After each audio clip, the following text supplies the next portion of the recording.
Brazil কেন বিশ্বসেরা সেটা প্রমাণ হয়ে গেছে আরেকটিবার।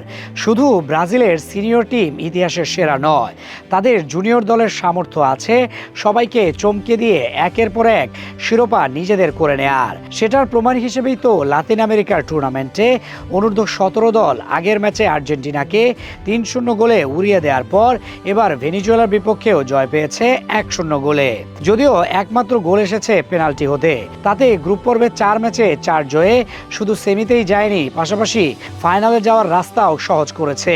টুর্নামেন্টে যে সবচেয়ে শক্তিশালী দল তারা, সেটা তো এখন দৃশ্যমান। দক্ষিণ আমেরিকার অনূর্ধ্ব-17 চ্যাম্পিয়নশিপে শুরু থেকে দুর্দান্ত আধিপত্য দেখিয়ে সেমিফাইনালে জায়গা করে নিয়েছে ব্রাজিল অনূর্ধ্ব-17। টুর্নামেন্টের গ্রুপ পর্বে একের পর এক জয় তুলে নিয়ে তারা প্রমাণ করেছে কেন তাদের এই প্রতিযোগিতার অন্যতম শিরোপার দাবিদার বলা হয়। গ্রুপ পর্বে নিজেদের শেষ ম্যাচে ভেনিজুয়েলা অনূর্ধ্ব-17 এর বিপক্ষে ১-০ গোলের গুরুত্বপূর্ণ জয় পায় ব্রাজিল। ম্যাচটি ছিল বেশ প্রতিদ্বন্দ্বিতাপূর্ণ, তবে সুযোগ কাজে লাগানোর দক্ষতায় এগিয়ে ছিল ব্রাজিলের তরুণরা। রক্ষণভাগের দৃঢ়তা এবং মাঝমাঠের নিয়ন্ত্রণ ধরে রেখে তারা পুরো ম্যাচেই ছন্দ বজায় রাখে।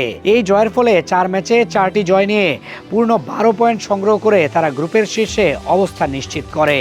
শুরু থেকেই ছিল আক্রমণাত্মক ব্রাজিল, তবে গোলের জন্য অপেক্ষা করতে হয় কিছু সময়। ম্যাচের প্রথমার্ধের শেষ দিকে পেনাল্টি পায় ব্রাজিল অনূর্ধ্ব-17 দল। সেখান থেকে গোল করেন এদুয়ার্দো পেপে, আর এতে করে বদলে যায় ফলাফল। যদিও আর কোনো গোল হয়নি পুরো ম্যাচ জুড়ে, তবে একটি গোল যথেষ্ট ছিল ৩ পয়েন্ট এনে দিতে।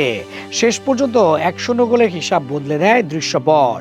তাতে সেমিফাইনালের টিকিট নিশ্চিত হয় সেলেসাও যুবাদের। শুধু ফলাফলই নয়, পুরো টুর্নামেন্ট জুড়ে ব্রাজিলের খেলার ধরনও ছিল চোখে পড়ার মতো।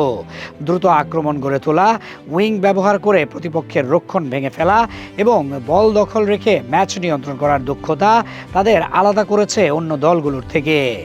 একই সঙ্গে রক্ষণভাগও ছিল বেশ গোছানো, যার ফলে প্রতিপক্ষ খুব বেশি সুযোগ তৈরি করতে পারেনি।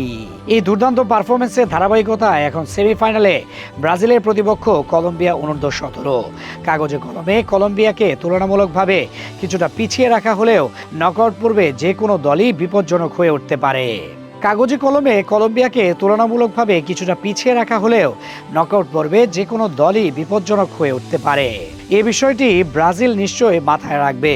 এই টুর্নামেন্টে একমাত্র দল হিসেবে ৪ ম্যাচের সবগুলো জিতেছে ব্রাজিল, তাই এটা বলা নিরাপদ যে আসরের সবচেয়ে ফেভারিট তারা।